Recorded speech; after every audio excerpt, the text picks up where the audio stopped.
Bem, pessoal, então assim, eu falei agora há pouco que a gente tinha, que a gente tem como maiores influenciadores, né, da questão da evapotranspiração. Você tem o clima, o ambiente, né, são os principais. Logicamente que não só, certo? Então eu coloquei também, vocês devem ter visto aí nesse pequeno texto aí, que a evapotranspiração ela depende também de quê?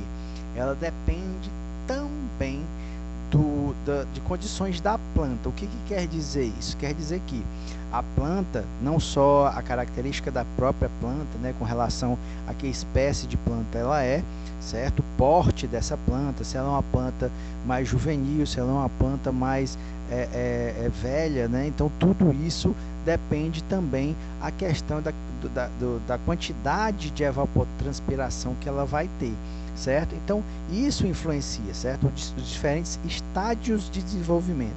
E é assim que se fala, tá? Alguém que não é da área pode pensar, pô, mas estádio, esse professor está falando errado. Não, a gente chama de estádio de desenvolvimento da cultura, certo? Então as culturas elas têm diferentes estádios de desenvolvimento.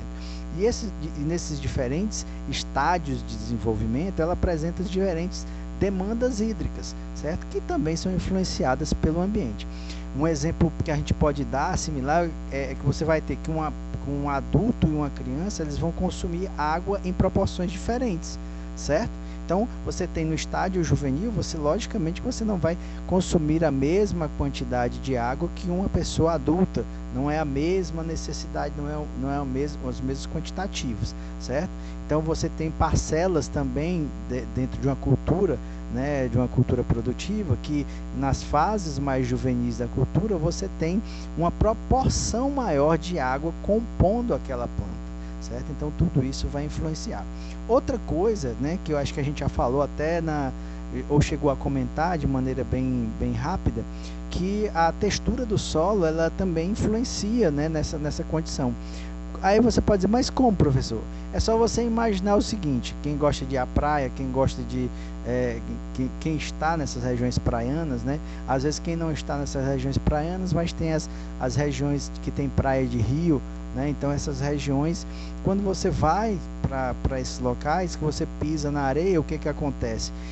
Se tiver numa hora quente, o seu pé queima, né? Então há uma absorção maior de energia ali. Quando você tem um solo que é mais barrento, que é mais escuro e é mais coberto por vegetação, essa condição diminui, certo? Então, um solo que está nu ou um solo que está vegetado, ele também vai influenciar diretamente na demanda evapotranspirativa, certo? Então, se você tem plantas, por exemplo, quando você faz o plantio, que aquele lá no começo, acho que os professores também devem ter falado, a professora de culturas anuais deve ter comentado para vocês, mas eu também comentei sobre os métodos ou os meios, né, de preparo do solo, né? Então, se você faz um preparo convencional, onde você deixa o solo totalmente limpo, aquele solo provavelmente na parte inicial vai ter uma demanda evapotranspirativa maior do que um solo que, a partir do desenvolvimento da cultura, vai começando